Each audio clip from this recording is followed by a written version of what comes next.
Cancer hospital Alkapuri Vadodara અને જય Sainath education and charitable ટ્રસ્ટના સંયુક્ત ઉપક્રમે નિઃશુલ્ક કેન્સર નિદાન કેમ્પનું આયોજન કરવામાં આવ્યું. દેશના વડાપ્રધાન નરેન્દ્ર મોદીના જન્મદિવસની ઉજવણી નિમિત્તે સેવાકીય કાર્ય હિમાલય કેન્સર હોસ્પિટલ અલકાપુરી વડોદરા અને શ્રીરંગ રાજેશ આયરે જય સાઈનાથ એજ્યુકેશન એન્ડ ચેરિટેબલ ટ્રસ્ટના સંયુક્ત ઉપક્રમે નિઃશુલ્ક કેન્સર નિદાન કેમ્પનું આયોજન આપણું કાર્યાલય ઝાંસી કી રાણી પાસે સુભાનપુરા ખાતે કરવામાં આવ્યું હતું, જેમાં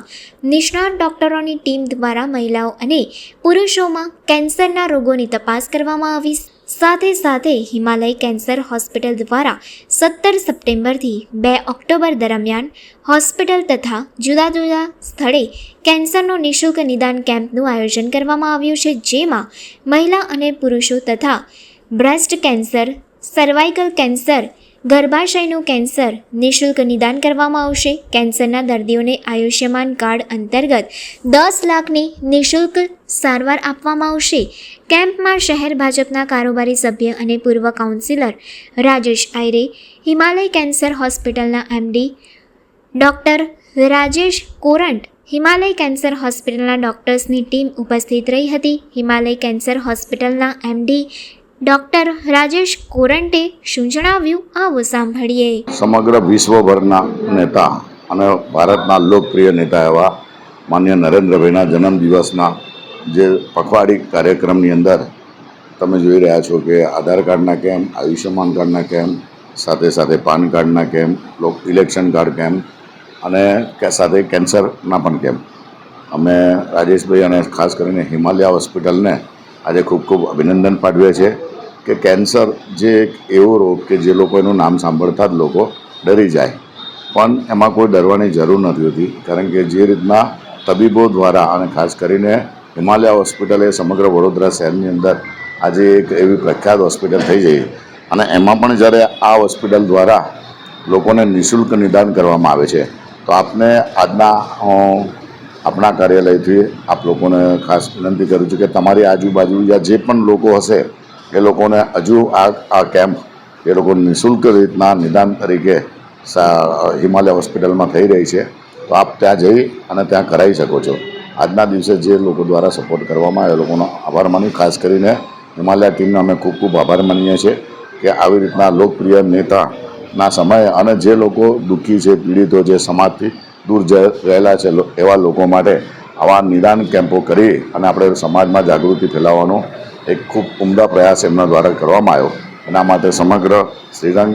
આયરે તેમજ અમારું સમગ્ર ટીમ સાઈનાથ એજ્યુકેશન એમનો ખૂબ આભાર માને છે. આજે રવિવારના રોજ આપણે કેન્સર નિદાન કેમ્પનું આયોજન કરેલું હતું અને તે શ્રી રંગભાઈ રાજેશભાઈ આયરે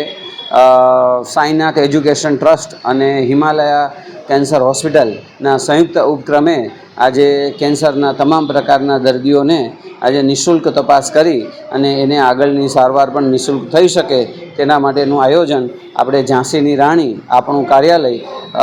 પર કરવામાં આવ્યું હતું. આ પ્રોગ્રામ જે છે આપણે માનનીય આપણા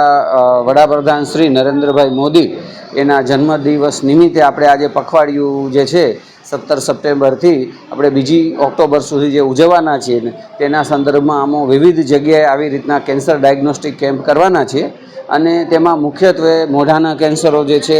તેની તપાસો કરતા હોઈએ છીએ. બહેનોની અંદર જે છે તે સ્તન કેન્સરો છે તેની તપાસ કરતા હોઈએ છીએ અને બહેનોની અંદર જો ગર્ભાશયના મુખના જો કેન્સરો હોય તો તેની તપાસ કરતા હોય છે અને ગર્ભાશયના મુખના કેન્સર માટે વિશિષ્ટ પ્રકારની એક વેક્સિન પણ માર્કેટમાં અવેલેબલ છે, તેમનું સજેશન્સ પણ અમે કરતા હોઈએ છીએ કે જેથી બહેનોને ક્યારેય જિંદગીમાં ગર્ભાશય અને ગર્ભાશયના મુખના કેન્સરો ના થાય તેના વિવિધ આયોજનો અમે કરતા રહેલા છે. અને આવા આયોજનો અમારા હોસ્પિટલ જે વડોદરા છે તેમાં પણ કરીએ છીએ. તેમાં અમારી સાથે ડૉક્ટર મનીન ચૌધરી સાહેબ જે છે જે અમારા મેડિકલ ઓન્કોલોજીસ્ટ છે, ડૉક્ટર ફાતિમાબેન બાદશાહ જે છે તે અમારા રેડિયેશન ઓન્કોલોજીસ્ટ છે અને તેવી રીતે અમારા જૂનાગઢમાં પણ ઘણા ડૉક્ટરો, ડૉક્ટર સ્વપ્નિલ વણપરિયા, દીપક સામને કરીને, મેહુલ ગોહિલ કરીને છે અને કેતનભાઈ મકવાણા કરીને છે, આ બધા ડૉક્ટરો સાથે મળી અને જૂનાગઢમાં પણ વિવિધ જગ્યાએ આવી રીતના કેમ્પના અમોએ આયોજન કરેલા છે. અને આ સંદર્ભમાં હમણાં જે અઠવાડિયું આજે આપણી પાસે જે છે 17થી લઈને પખવાડિયું જે 15 દિવસનું છે તેની અંદર હોસ્પિટલમાં પણ દર્દીની સાથે આવનાર તમામ સગાવાલાઓ જે છે તેમનું પણ મોઢાનું કેન્સર, સ્તનનું કેન્સર, ગર્ભાશયનું કેન્સર અને એ સિવાયના જે કેન્સરના સિમ્ટમ્સ કોઈને પણ હોય, જેમાં ખાવામાં તકલીફ પડતી હોય, અવાજ બદલાઈ ગયેલો હોય, ઝાડામાં પેશાબમાંથી લોહી નીકળતું હોય, ઝાડા પેશાબની અનિયમિતતા હોય કે શરીરના ઉપર કોઈ પણ જગ્યાએ મસો હોય કે કોઈ પણ જગ્યાએ ગાંઠ હોય કે કોઈ જગ્યાએ તલ આવી રીતનું વધતું હોય તો તે કેન્સરની પ્રાથમિક ચિહ્ન છે એવું કહી શકાય. અને આવા લોકોએ તાત્કાલિક ધોરણે આ 15 દિવસ દરમિયાન, આ પખવાડિયા દરમિયાન નરેન્દ્ર મોદી સાહેબના જન્મદિવસ નિમિત્તના ફ્રી નિઃશુલ્ક નિદાન કેમ્પનો લોકોએ લાભ લેવો જોઈએ એવું અમારું માનવું છે.